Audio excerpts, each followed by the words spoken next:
This episode of the Young Turks is brought to you by Squarespace.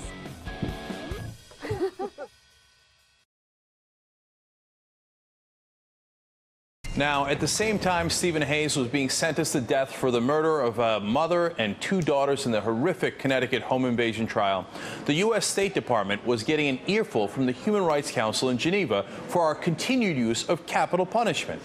It may be impossible to find many Americans who don't think Hayes should be put to death for breaking into the Pettit home, sexually abusing Mrs. Pettit and her two daughters before tying them up and burning them alive, before beating Dr. William Pettit to within an inch of his life. I mean, it doesn't get much worse than this.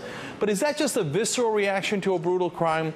Or is there support for using the death penalty as a punishment, revenge, deterrent, or all of the above? Here's William Pettit sharing his feelings on Hayes getting the death penalty. I was very much insulted when people asked me last year that if the death penalty were rendered, would that somehow give me closure? Absolutely not. You know, this is not about revenge. You know, vengeance belongs to the Lord. This is about justice. And that's a fair question as to the difference between revenge and justice, and we'll talk about that right now with Richard Cohen. He's a syndicated columnist for the Washington Post and a contributor to the Daily Beast. Richard, let's start broad. You think that this gentleman should not get the death penalty, the person who committed this crime.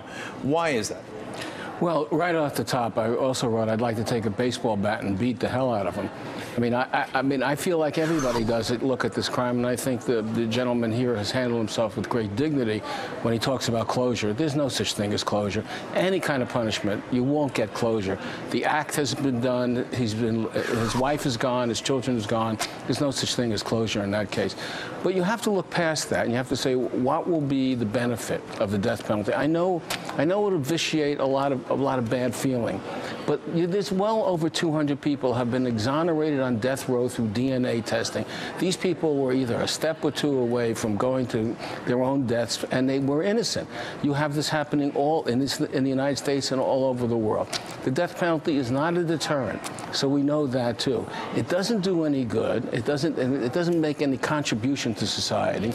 It can be a fatal mistake for a lot of people. And lastly, you sort of vindicate the thinking of the killer. He can kill, you can kill. I'd like the government, society to set a standard and say, no, you can't kill. And may I add one other thing. All over the world, the death penalty is used for political reasons. You know, we have to say in this country, no, we're not going to do that. We don't execute people. You don't execute people. Most of the world has stopped using the death penalty. We're in good company. We're like with China and Russia and Afghanistan and Pakistan. And Iran. Right. Now, look, I agree and disagree in parts. First, let's get the agreement out of the way, okay? Now, I used to be pro-death penalty. I'm against it now. And the reason is the first thing that you mentioned, and we got a stat on it. Since 1973, we've had 130 people that have been released from death row. And there it is. Because they were innocent. That's enormous. We would have accidentally killed 130 innocent people. That's what switched me over, when it became obvious, patently obvious, that we were killing the wrong people. So I can't have it because of that. But once we get beyond that, we get into disagreement. Look, I think it is a deterrent. Everybody says it's not a deterrent, but look at normal human reaction. If you're going to jaywalk across the street and you get no punishment for it, well, then you're more likely to jaywalk. If at the end of the street you know somebody's going to punch you in the face, you're less likely to jaywalk. Yes, but let me ask you something.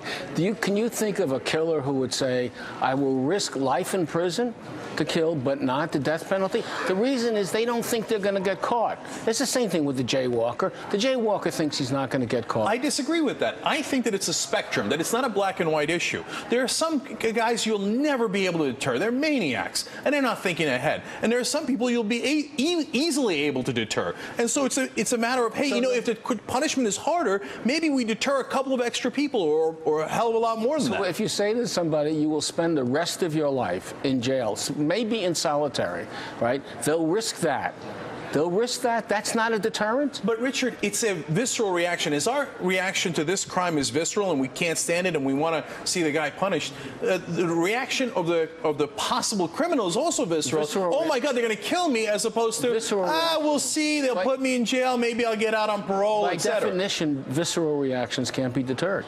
I mean, that's visceral. You know. No, but there's so much that goes into your intuition, into your gut, and how you react. It's a culmination of all the things that you've experienced. And certainly deterrence is a huge part of that. But you've got to recognize that deterrence is something we discuss because it's a normal part of human nature. Are you saying that human nature stops when it comes to just the death penalty, and that's the one place where deterrence doesn't work? No, I don't think human nature stops with the death penalty. I don't think human nature stops with life imprisonment either. I don't think human nature stops, but I do think it's human nature to think you're not going to get caught or to act impulsively. I don't think anybody sets off to, with first-degree murder, with murder of forethought, and says, I will risk life in prison, but I won't risk the death penalty. It doesn't scan to me. It just doesn't compute. We got to leave it there as our disagreement. I think it's a spectrum. I think you will deter some extra people, and I'm happy to do that. But it doesn't really matter because we agree at the bottom line, we're killing innocent people, and we can't have that. So that's why we're both against the death penalty. But a great conversation. Thank you so much, Richard. Really appreciate it. Thanks. New sponsor at the Young Turks, Squarespace. They help you build websites. They've got 24/7 support, and they've built some of the largest websites in the world. They have an iPhone app, so you can edit your website on the go. TYT promo code, 10% off for the life of your order. Squarespace.